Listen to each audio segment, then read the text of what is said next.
la vie et la mort, ça existe.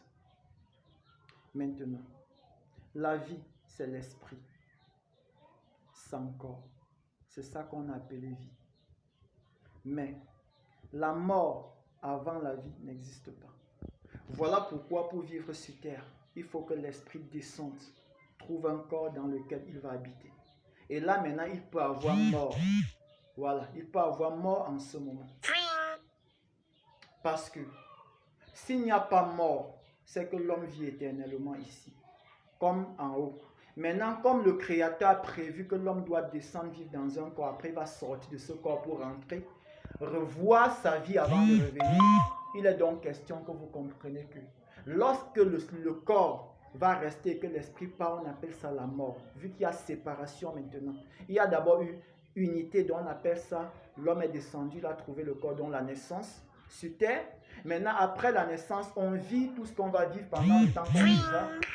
Et après, on partira. Voilà donc pourquoi, après ça, il y a la mort qui est dans la séparation de l'esprit et du corps. Donc l'esprit retourne là où il est venu. Le corps retourne aussi là où il est venu, de la terre.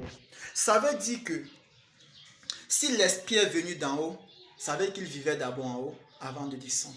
Si le corps est sorti de la terre, ça veut aussi dire que le corps vivait d'abord dans la terre avant de sortir. Ça veut aussi dire que le Créateur avait déjà prévu que l'humain aura un corps pour vivre sur terre, mais pas un corps pour vivre en haut, parce qu'en haut il vit sans corps.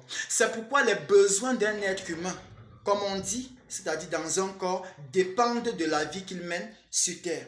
Si donc tu vis sur terre avec l'esprit de travailler, pour devenir, tu peux réussir beaucoup de choses. Si tu vis sur terre avec l'esprit de bosser fort pour devenir, tu peux avoir beaucoup de choses. Voilà pourquoi, pour devenir un homme riche, il faut que tu apprennes à travailler. Et ça, c'est Dieu qui nous a donné la connaissance pour travailler. Donc, on n'a plus besoin de lui demander comment faire pour travailler. Si tu es cultivateur, cultive juste bien ce qu'il faut, tu vas vendre après et le fruit, tu vas gagner. Si tu es chanteur, chante bien, les gens vont aimer ta musique et tu vas devenir bien. Tu es footballeur, fais bien ton football, un peu comme Samuel Eto'o, Ronaldinho et tout ça. Tu vas devenir bon et puis les gens vont aimer ton foot. Mais à côté, si tu es créateur de contenu, crée de bons contenus, les gens vont aimer et puis tu auras des abonnés et des contrats, tu vas vivre bien. Si tu es acteur, fais bien ton jeu d'acteur, on va t'appeler peut-être même à Hollywood, tu iras faire et puis ça va marcher. Ce que je veux dire, c'est que l'humain a déjà en lui ce qu'il faut, dissocier du créateur depuis la création dans le haut. Ça veut dire que dès que le créateur a fait sorti de lui l'esprit humain, il a transmis à l'esprit humain tout ce qu'il faut pour vivre bien. Voilà pourquoi un humain, quand il vient ici au monde, regardez un nouveau-né qui vient à peine de sortir du ventre de sa mère et qui titube là. À peine on le prend, il commence à tourner la tête pour téter, mais qui lui a dit qu'il faut téter? Puisque dans le ventre, le fœtus ne mange pas par la bouche, tout passe par le cordon ombilical. Comment il fait donc pour savoir qu'il doit manger par la bouche maintenant, vu que c'est instinctif? Comme les animaux par exemple, ils n'ont pas besoin qu'on vienne les enseigner ce qu'ils doivent bouffer. Tu peux trouver une chèvre, ils connaissent déjà qu'ils broutent l'herbe pour vivre bien. Les carnassiers, les lions, tout ça, ils savent qu'ils mangent de la viande pour vivre bien. Donc la vie c'est comme ça. Chaque élément sait comment il fait pour vivre. Vu que de façon factuellement parlant, Dieu a déjà transmis à chaque esprit, selon l'espèce, comment il vivra sur terre.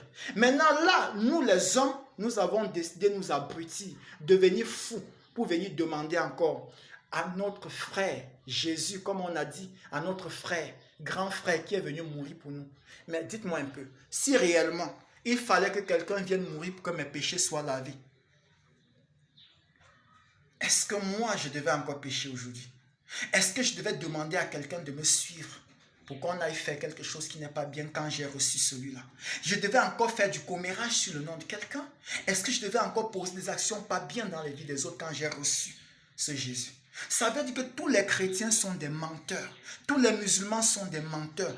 Toutes les croyances chrétiennes, religieuses, non, chrétiennes, musulmans sont des menteurs, vu que c'est ce qu'on vit le plus. Le bouddhisme est un peu axé sur les valeurs culturelles de certains peuples, dont là au moins ça marche. Mais le christianisme n'est basé que sur le mensonge, car même le peuple dit de Dieu dans la Bible n'a pas existé. On a fabriqué une poignée de personnes et mettre quelque part pour faire la guerre à ses voisins et dire que là c'est le peuple de Dieu. Mais comment ils utilisent des armes?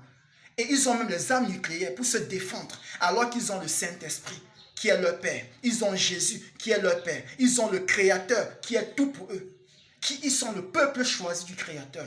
Comment font-ils la guerre aux autres et le Créateur ne dit rien? Savez qu'il y a un mensonge fait par les hommes depuis la base pour vous abrutir et vous faire croire que c'est Dieu qui le veut. Mais chacun paye pour le mal qu'il fait. Donc eux, ils payeront pour le nombre de crimes qu'ils ont commis, chacun dans sa vie.